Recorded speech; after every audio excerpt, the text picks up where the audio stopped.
Kontribusi apa yang Anda sudah lakukan untuk negeri ini, Roy? Saat ini saya sedang berada di salah satu peternakan domba Garut. Hamdan wa syukranillah wa ba'd.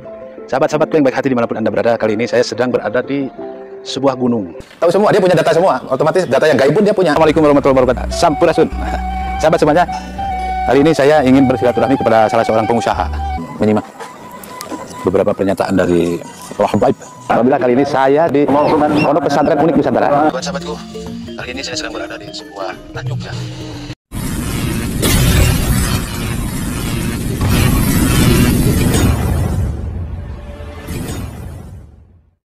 Assalamualaikum warahmatullahi wabarakatuh. Hamdan wa syukron lillah amma ba'd. Sahabat-sahabatku yang baik hati dimanapun Anda berada, ketemu lagi dengan saya. Semoga kabar kita semuanya di kesempatan hari ini selalu mendapatkan kemudahan dalam berbagai urusan dunia maupun urusan akhirat. Amin ya Allah ya Rabbal Alamin.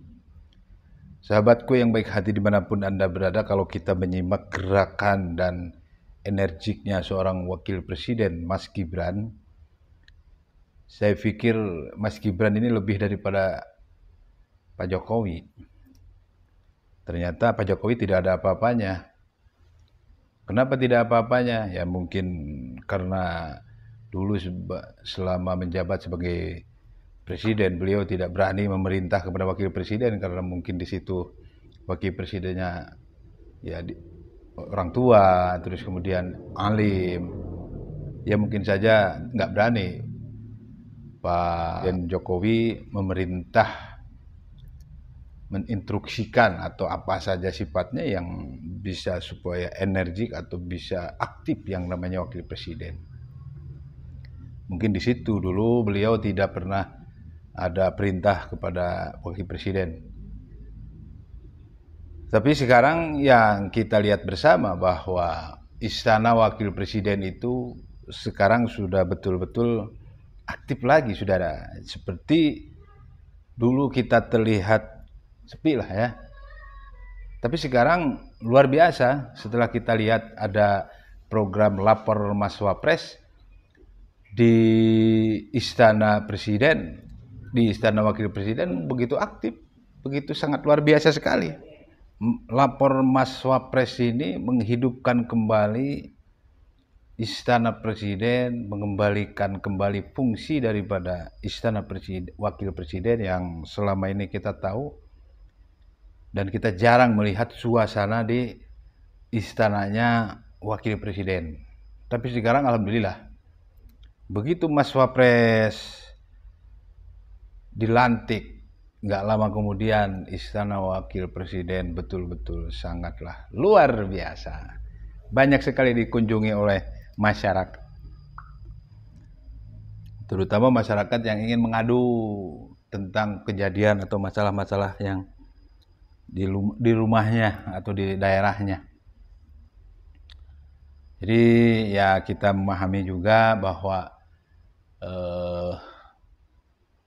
dulu semasa wakil presidennya Profesor Kiai Haji Ma'ruf Amin tidak seaktif yang sekarang gitu ya.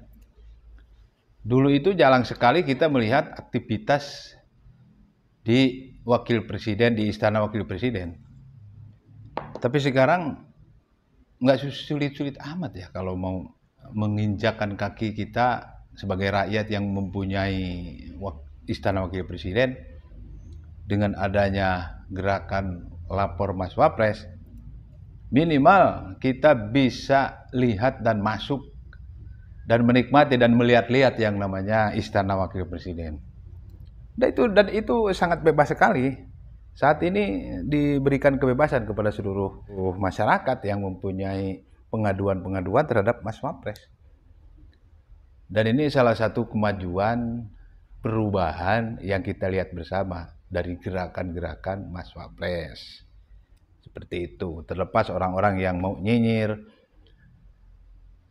Tapi saya mau menanggapi statement daripada para pengamat politik ya, yang bisanya hanya sekedar ngoceh. Is okay, nggak apa-apa, no problem. Siapapun hak berbicara. Tetapi fakta membuktikan memang lapor Mas Wapres ini bukan selevel Solo, kota Solo. Lapor Mas Wapres ini bukan selevel provinsi atau kabupaten kota. Tapi ini seluruh warga negara Indonesia dari Sabang sampai Merauke, dari Pulau Rote sampai Miangas, nomor telepon lapor Mas Wapres, nomor WhatsApp-nya itu sudah tersebar. Maka di sana banyak sekali orang-orang yang lapor terkait masalah gonjang-ganjing di daerahnya.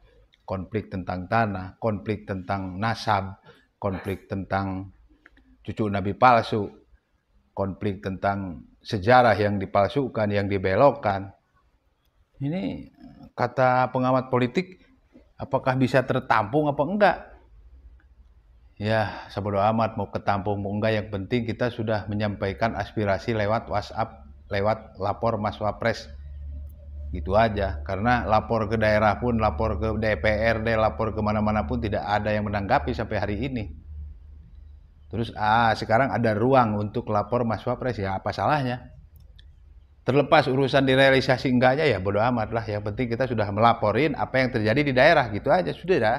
Konflik masalah nasab dan masalah cucu nabi palsu ini kalau nggak segera dibenahi, kalau nggak segera ditangani oleh pemerintah, ini warga imigran dari Timur Tengah ini semakin lama semakin cucungah, semakin ngelunjak.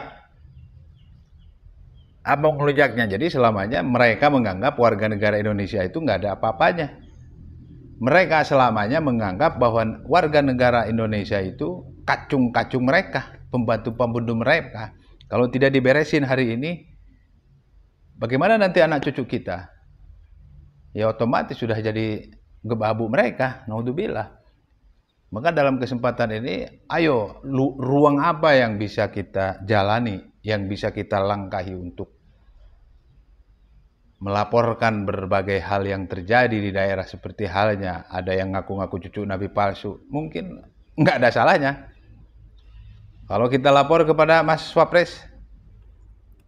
Ada yang urusan tentang masalah nasab, sampai hari ini belum ada hilal-hilal untuk berhenti atau untuk selesai, nggak ada salahnya juga kalau kita lapor kepada Mas Wapres. Gitu aja, seperti itu saudara. Jadi sekali lagi, menurut saya Gibran Raka Buming Raka ini energik sekali, dan saya meyakini Gibran akan melebihi daripada orang tuanya nih sebagai presiden terdahulu Pak Jokowi. Pasti ini lebih hebat, lebih energik. Kalau kita lihat jalan kakinya aja pas pampres ketinggalan terus. Itulah ciri-ciri daripada kehebatan beliau. Aset daripada negara kita, ya. Itulah Mas Gibran.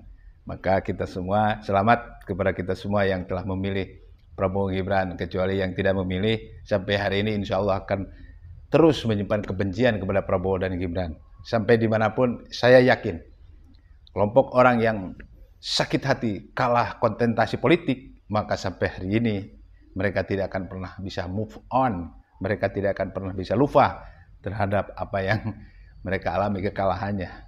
Seperti itu. Itulah tabiat daripada warga negara yang sudah terdoktrin oleh orang-orang yang istilahnya ingin ada perubahan, atau orang-orang dari kelompok mereka. Pasti dan yakin sampai hari ini mereka tidak akan pernah hilang rasa sakit hati dalam dadanya. Sakitnya tuh di sini kalau kalah itu, saudara. Assalamualaikum warahmatullahi wabarakatuh.